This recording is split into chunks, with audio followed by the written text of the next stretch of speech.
This is Dispatches from Myrtle Beach with Charles Neal and my son Link from Good Mythical Morning. How you doing, son? I'm doing good.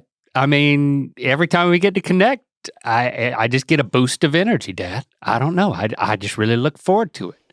And then you know what? Yeah. I get to watch these back before they come out, and I get another boost. So this is just a bunch of energy boosts for me. Well, that's pretty good. You getting boosted up. You getting boosted up.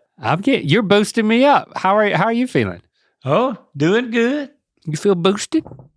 I always need for you to give me a boost. I mean, when you get my age, it's always good for somebody to give you a boost, whether it's up in the truck or up the ladder or whatever. You need a boost to get up in your truck? No, I'd get in it pretty good. Yeah. Okay, yeah, but I'll slap you in the ass next time I see you getting in your truck. I do remember that you had a jacked up truck. Did we talk about this on like one of the first dispatches? That like Dookie Brown Chevrolet truck that was like jacked up. I thought as a little kid, I thought it was the most awesome thing ever. You could probably walk up under it. Yeah, you got to get a boost to get up in that thing. Oh yeah, it was. Yeah, I had a set of 44 Monster Mutters on it, so you had to get on up. But it was, I believe it was 38 inches off the ground from where you had to get inside of it. That was cool. I remember that. Yeah, but yeah, I'll boost you up. I'll boost you. Don't stick your boost out. You know that saying. Stick your boost out. Oh yeah, yeah. For those watching the video version, demonstrate what sticking your boost out is. Yeah, don't stick your boost out. Don't stick it out, cause you. Why is that called a boost? We'd have to probably use the internet. We ain't gonna do that. We ain't got time for that. So no, we don't. Well, you know what, Link, we had some a mother sent in a picture of Millie that was a picture of a baby that was our first Myrtle Beast babies. Well, you talking about the one before, the youngest Myrtle Beast? Yep. Okay, all right, I got you. Well, we got more young Myrtle Beasts, 3 of them that we've got, and we got one from Archer that's 1 month old that's on the left, and Bennett that's 13 months old in the middle, and Anna, 6 months old on the right. So, hey, we got some new young Myrtle Beast. I love that one in the middle. The kid in the middle is just like standing there in a stupor, like, what? This is a thing? What?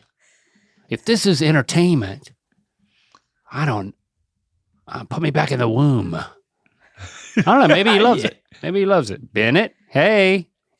Anna or Ina, hey. Yeah. What's the first one? CJ? Archer, of course. I bet his middle name is CJ. Archer, you keep watching. Y'all be good to your parents. Y'all need to mind your parents. Don't stick your boots out. Don't stick that boots out. Don't you do it. Put that boots back away. Boy, I bet they can stick a boost out once in a while, though. They know how to do it and not even know they're doing it. Oh, it's instinctive. I thought that was a pretty neat thing that we've got people watching and got their little babies 1 month old, 13 to 6 months old. And yeah, we love to see little kids. We love to see pictures of little kids watching our show. Send in the pictures of your kids watching our show. Don't be creepy, Dad. Don't. No, I think it's kind of good because if the little kids is watching, that means their moms and dads is watching. That's really what's happening. That's right. So, just leave them children alone. If they want to take pictures of them, let them be watching the show with us. That's quite all right. I love keep that. Sending them pictures in. Because back when I had a babysitter, when I was babysat, I had a number of them. And there was one thing that was true of all of them. And Christy said it was true of her babysitter too, when she was in grade school. They'd put you outside and lock the door when their stories came on. So they could watch their stories. You know what I'm talking about? Outside. They'd put us outside, and Christy's babysitter would lock the door so he wouldn't come in and interrupt the babysitter watching her stories. You know what stories are, don't you? The soap operas? Or yeah. Yep. I guess so. And yeah, it was like, I was outside being Young and Restless, and she was inside watching Young and Restless. That's what was happening. Yeah. And you know what? That's what could be happening here, but we are promoting more convergence. Let the kids come. Let the kids come to the table of Dispatches from Myrtle Beach. That we will raise them. Yep. I mean, my first babysitter, Loretta, I called her Redder. Yeah. Did you hear she passed away about a month ago? 2 months ago. No, I didn't know that. Yeah, Mom called me and told me that Loretta passed away. I was so sad. And I was like, I feel like I wish I would have been able to go home. I wasn't able to go home to go to the service. And she didn't find out until after the service anyway. I don't think she had a lot of family left. But the last few times I've been home, she would come over to Mom's house and see me. All like 4'7" of her. Yeah. She's like this little woman. It was like the perfect first babysitter. She didn't lock me out for anything. You know, she loved me like one of her own. You know, she was such a sweet woman. And I'm so sad that she's gone and that there were, she didn't, and I didn't hear about it until afterward. So rest in peace, Loretta, Redder. We love you. She was the best. She was a good one. But we're going to raise the next generation without even knowing it. Without even knowing it. That's right. Yeah. That's what we're doing, Dad. We're working on it. We're working on it without even really working. Yeah. Yeah. No, this ain't much like work, is it? Me and you just have a good time. Keep the kids coming. Send us some pictures. It's time for another edition of Myrtle Beach Mailbag. Well, I got some emails we're gonna go over this week. It says I got one from Patty Farley. It says, "What do you call a guy who cries when he masturbates?" Oh, here we go again.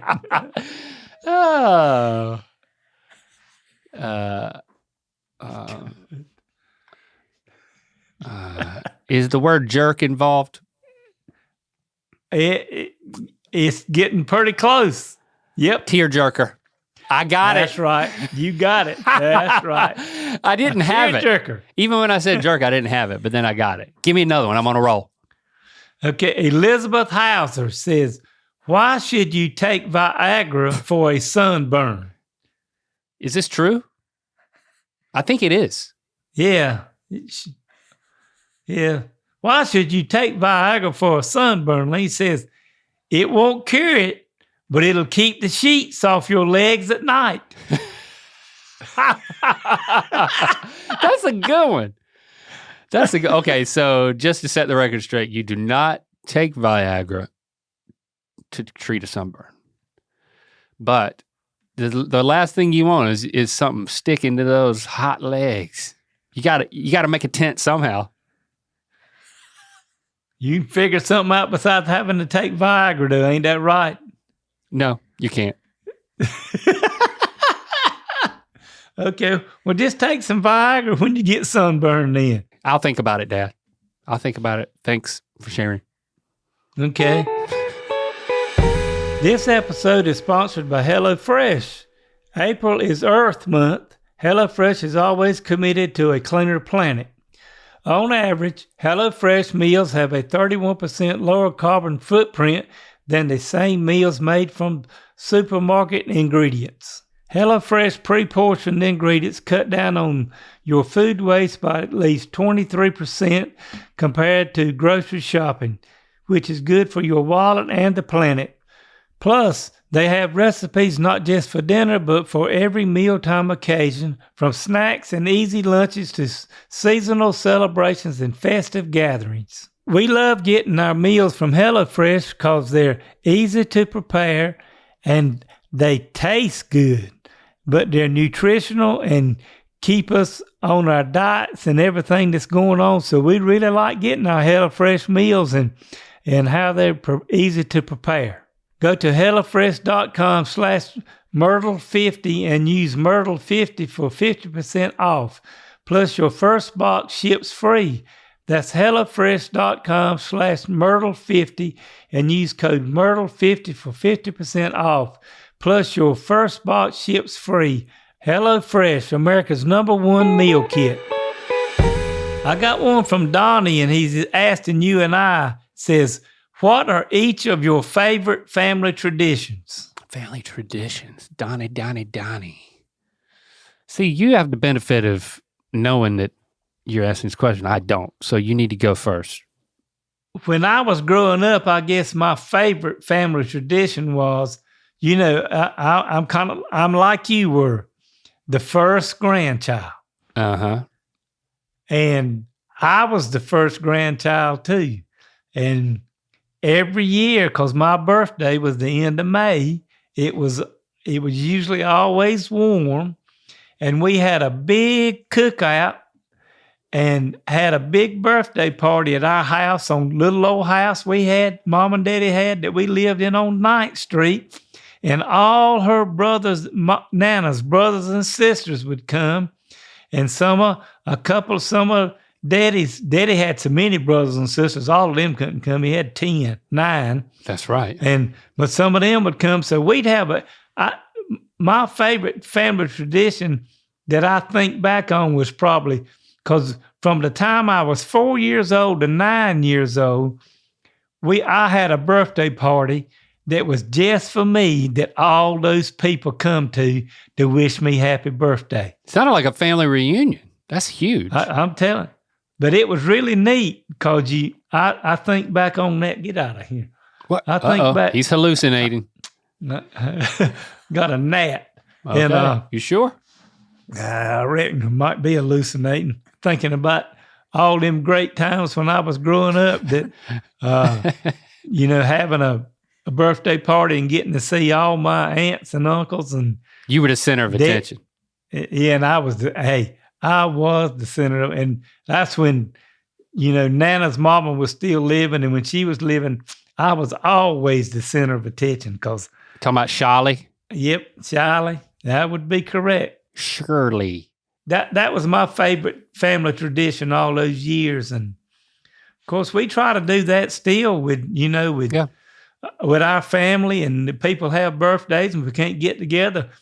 Me and Nancy always call them and sing them happy birthday, to them. So that's one of the things that some families don't have this tradition. And this is a Neal family tradition that you've passed along to me. And that's when you call somebody to wish them a happy birthday, you give them the song. You sing to them. You get them on the phone. They say hello. Else. Happy birthday to you. And you sing the whole song. That's right. Sometimes you might speed it up. Not half of it, all of it. That's something that we've always done. And I do that now. And I'll do that with friends. Because they don't, they're not ready for it. It's like, people, it only happens once a year. People are never fully prepared to know how to act when they're being sung to. Like if they're at the party and it's like, oh, it's that time again, everybody's going to sing to me. It's like, what do you, some people wave. Some people are like, everybody's looking at me. And it's like, I don't know what it is, Dad, but I hate to break it to you. Some people don't like to be the center of attention. They're weirdos. I don't know what the problem is. You and I think we got this figured out. Birthdays are a great time. Everybody's singing to me? Yes. Eye contact, waving, shaking of hands. Yes, I celebrate me. Yes, sing to me. Sing to me. Keep singing. Sing it again. Is there a second verse to this? Some people are like, I don't know what to do. you wish them happy birthday, and they're like, oh, happy birthday to you too. You got to be better than that. You got to be ready for it. We're ready for it. Yeah, I got friends that even still back in Golston that's my age or older, and a lot of me and Nancy still call them, and when they answer the phone, I sing happy birthday to them. And listen, some of them, if they don't answer and I get a voicemail, we sing it to them anyway, and then we'll call them back and sing them. And hey, they call me and Nancy back and say, I saved that. I don't even erase it from my phone. I keep it to where. Yeah, it's a gift in and of itself. That's a highlight. She said, they tell me, say, that's a highlight of my day, even though, they got family that, I don't know if anybody calls them and sing, but we call them and sing happy birthday to them, and they love it. It's a gift. It's a gift in and of itself. And I do think it gets you off the hook from actually having to buy a real gift. Yeah, I ain't going to buy them all a gift. No. Nope, So me neither. that is a gift. That's the gift. That was your gift. That's what I was going to start saying it then. And that was your gift. You better save it. I think. And I'm on, sometimes me and Nancy kind of, when we're getting ready to call, we do some humming, and sometimes when all about this, when you sing, sometimes it's good, and then, boy, sometimes it ain't good. And then you tell them in the end, say, well, I sang happy birthday to you, but it wasn't the best I ever done, but I still hope you enjoyed it. So, I bite the bullet on it, me and Nancy. Happy birthday. You need a pitch pipe. You need a pitch pipe. Yeah. Then you call. Yeah. I think my family tradition is, I think it's watching Survivor. Like over the pandemic, like that was our life. All 5 of us, we would watch it together. And now that like new seasons of Survivor, whenever they come out, we're like, all right, we're going to watch it. And, with the kids, with Lily off at college, Lincoln going off to college, yeah, it's still a tradition. We still talk about it. And sometimes we still wait until they come back home to kind of catch up or watch it. Oh, yeah. That's the one that came to my mind. Oh, we want to make an announcement. We're taking a spring break. That's right. For the next 4 weeks, we're taking off, so no dispatches, and we're returning for a fresh new episode on May 16th. So we'll see you back then on May the 16th. Well, I got email from Nicole Crawford, and she's in a dilemma with her husband of 10 years from Michigan. Okay. And she said, I'm a Southern girl through and through. I get the idea that you might love Southern cuisine as much as I do, and would love your advice on what to cook for my husband that will make him fall head over heels in love with Southern food. Despite every attempt I've made to cook certain dishes for him, take time for the best Southern restaurants I think of, or share with him all the nostalgia I have for Southern food, he has yet to get on board. How can I make him understand that he's missing out on some of the best food he ever put in his mouth? Well, Nicole, I've been thinking about this a little bit. And when I read this email, I said, I got to kind of wait and bring this one up because, I got to thinking, well, he's from Michigan. Mm-hmm. And she didn't tell me what all she's cooked for him. And so I figured she'd cooked him some fried chicken or doing stuff like that. Yeah. But, maybe she's not a good cook. Do you think about that? Maybe it's I thought, I won't. Maybe. Sorry, Nicole. I didn't say that. Link said that, Nicole, but that may be, What were you thinking? Giving Nicole the benefit of the doubt, you were. Oh, yeah. But when people grow up in different parts of this country, they get used to all the kind of food that they're used to. And I don't know how, I think when you're up that way, people like sauerkraut and like stuff like that. And, and they ain't much on grits. And, when you get to telling them about grits, they don't want nothing to do with no grits. They don't get it. They need them. But, if you know how to make and learn how to make some cream gravy or milk gravy with sausage in it, and make some biscuits and put in it, and where you can just dip it in that milk gravy with the sausage and give that to them. And boy, and you can cook him some scrambled eggs or something to go with it or something. But, sometimes when I go to a restaurant down here, it just says, you just get milk gravy and biscuits with sausage in it, and man, it's some kind of good. How could he not like that? Mama's mama used to make it, man. Charlie? Charlie'd make it. It'd make you want to slap your mama. It was so good, I'm telling you. So your grandma made something that made you want to slap her daughter, your mama? Yeah, I mean, it was that good. But, so only thing I can tell you is if what you've cooked for him and something like that you cook for him, if that don't work, you might as well just forget it. Cause the marriage? No, not the marriage, but just sometimes you can take somebody out of their culture and try to get them to like what you like. And I'm just going to say this, probably going to offend some people, but sometimes when you're a Yankee and you're from up north, you just don't like Southern stuff. I'm telling you. That's on you, Yankee. Yeah, that's your problem, Yankee. Yeah. So, God, call him a Yankee. Yeah. Can you do that? I don't know. Dad. I don't know if you can call somebody. I don't know. I told you I might get in trouble for this. But, where I live at in Myrtle Beach, we have Yankees to move down here all the time. A lot of them come down here and they like our Southern food because they must like it. They come down here and stay. For real, it's awesome. I don't know what to tell you. Anything else I can tell you about helping you cook and get him to like. Nicole, get you some sausage, gravy, and biscuits. Man, you're making me hungry, Dad. I got to get some of that. Yeah. Only place to get that out. There's nowhere to get that. I don't know where I would get that out here. Well, they make the sausage gravy in the grocery store in a can where you can get it and it ain't too bad. Well, you can't find grits in a grocery store out here. I don't know if you can find what you're talking about. Oh, I don't know. You might not can find that out there either then.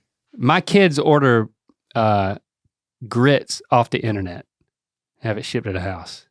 They do that themselves. It makes me pretty proud. Well, we... Link, we usually have a thing where we do an ad, but I got something I want to run by you. Okay. Because you see where I'm sitting at. Yeah. And all this room in the bedroom back here and everything. And then where you're sitting, you got that nice little decor behind you and, looks like nice stuff and everything. So,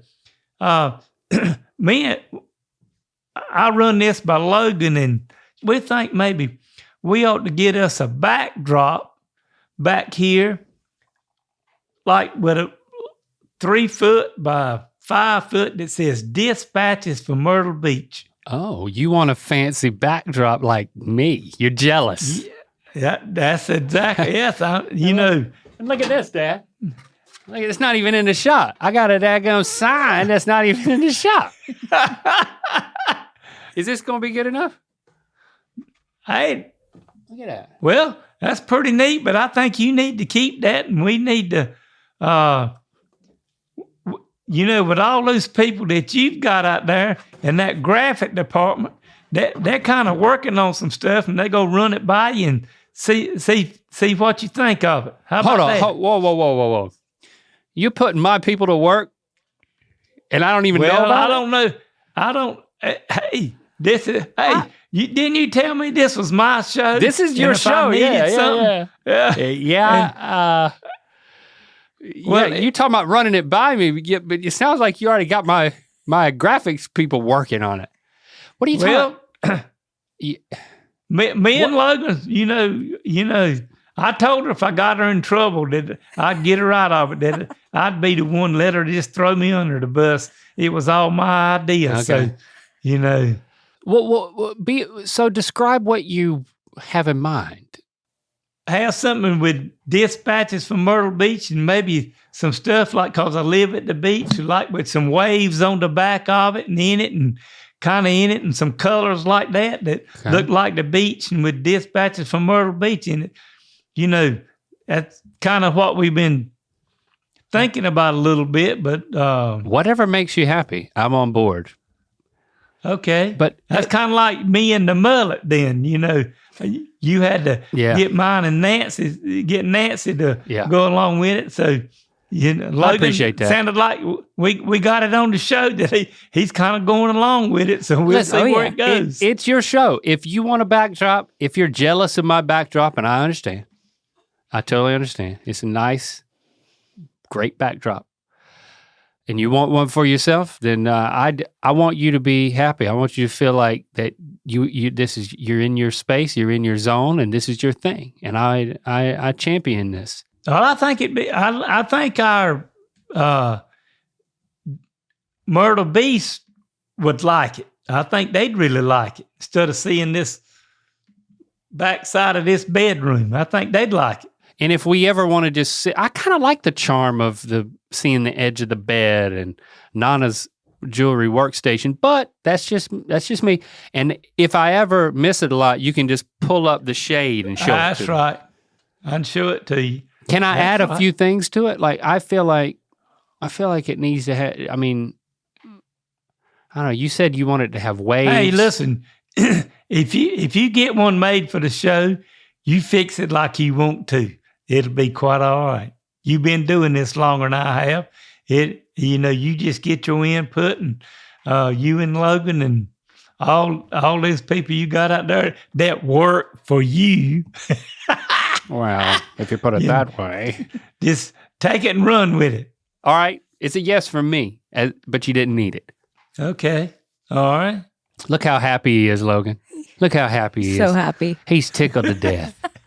He's tickled to death about it. Well, I got a thing here. You want to play the Southern slang gang with me again? Yes. That was my impression of you. Okay. You didn't get it? Y'all been out there so long you don't understand Southern anymore? All right, how's this going to work? If you know anything about pigs? Are you telling me how the game works, or are you playing the game? No, I'm playing the game. Oh, good, because okay, all right. I'm sorry. Bacon. I know a little bit about pigs. Yeah, I know about pork loin. I know about bacon. I know about ham hocks. I know about pickled pig's feet, even though I don't like those. Well, do you know about them if they're alive and what they like? Like slop. Well, they like slop. Is this a word or a saying? It's a saying. I don't know a saying about it. Where would I use this saying? If you're happy about something. I'm happy as a pig in... The pig's not in... I'm happy as a pig in slop? No. I'm happy as a pig in mud. Oh, there you go. Is that it? That's it. That's pretty close. Happy as a pig in... Happy as a pig in a mud bath, because pigs they don't sweat. And that's the reason you see them wallowing in the mud and in the water, and that's what cooled them off, because they don't have glands where they sweat. Why not? You'd have to ask the man upstairs why he made them like that. I ain't got nothing to do with why they don't sweat. Yeah. So if I'm face to face with God, the first thing you want me to ask God is why pigs don't sweat. Because I don't know how much time I'm going to have with God. You know, it's like, should that be the first question? No, I didn't. No, you're leading me on now. I don't believe that ought to be the first question that you, if you get, hey. Now that I'm here, I got something that's been burning me up. Why did you make pigs where they wouldn't sweat? But dogs don't sweat either, right? That's why they pant. But pigs don't pant, they waller. Because they're more, they don't have as much fur. Okay, give me another one. All right.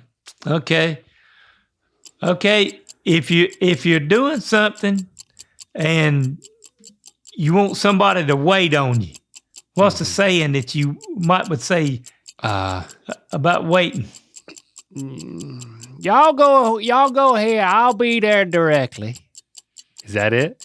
That's a good one, but that ain't it. I'll be there directly. If you want to hold on about something, what does hold it your mean? horses? There you go. Hold your See horses. there? That's the easy one. That almost sounds Western, not Southern. Yeah. Hold your horses. Hold your horses, boy. Oh. I'm Batman. Are we doing this? No. Okay. Okay. All right. What happens when you might grab a doorknob? Might grab a doorknob. Yeah. It's a saying now. You got to keep this in mind. It's a saying. Take a hold of it. Well, you have to take a hold of it. Yeah. Just give it a yank. Twist it. Jerk it. Grab it. Grab it and jerk it and twist it. Grab it and twist it and jerk it. I don't know. Slicker than snot on a doorknob. Oh. But what is that? What's the situation? What does that mean? It just means that you go to grab it and somebody's put Vaseline or put snot on it where you can't get it open and you can't open it. So you ain't never heard slicking and snot on a doorknob? No, I've never heard that. So it's basically when something is slippery. Yep. Somebody just mopped in here. It's slicker than snot on a doorknob. That's right. Okay. Okay, the last one we're going to do has got something to do when we go to church. Okay. And goes over like a fart in church. No, it did, but that's a good one. That went over like a fart in church. If the person that's in church is nervous about being there. They're nervous about being in church. It ain't somebody you'd expect to be in church. And they're nervous about it. When you talk about nervous, I think about as nervous as a long-tailed cat in a room full of rocking chairs. Well, that would be a pretty good one, but that ain't the one about what we got today. Give me one of the words. Sweating. Sweating like something in church. Yep. Sweating like a whore in church. That's it. Is that it? Sweating more than a hooker sitting in the front row of the church. Oh, wow. You know what? All are welcome. That's right. Thanks for the education. Yeah. Well, sometimes I still try to teach you a little something. That's I don't know every time, Dad. You can use it every anywhere. single time we get together, I learn something new. And so do the people, the Myrtle Beasts. Well, we've been over some good stuff today, and if you got a joke or a question or comment you'd like to share with me, just email me at ratherbeshagging53@aol.com. And remember, we're taking the next 4 weeks off for spring break. We'll be back with a fresh episode on May the 16th. I'll see you later, son. Thanks, Dad. Love you. Love you too.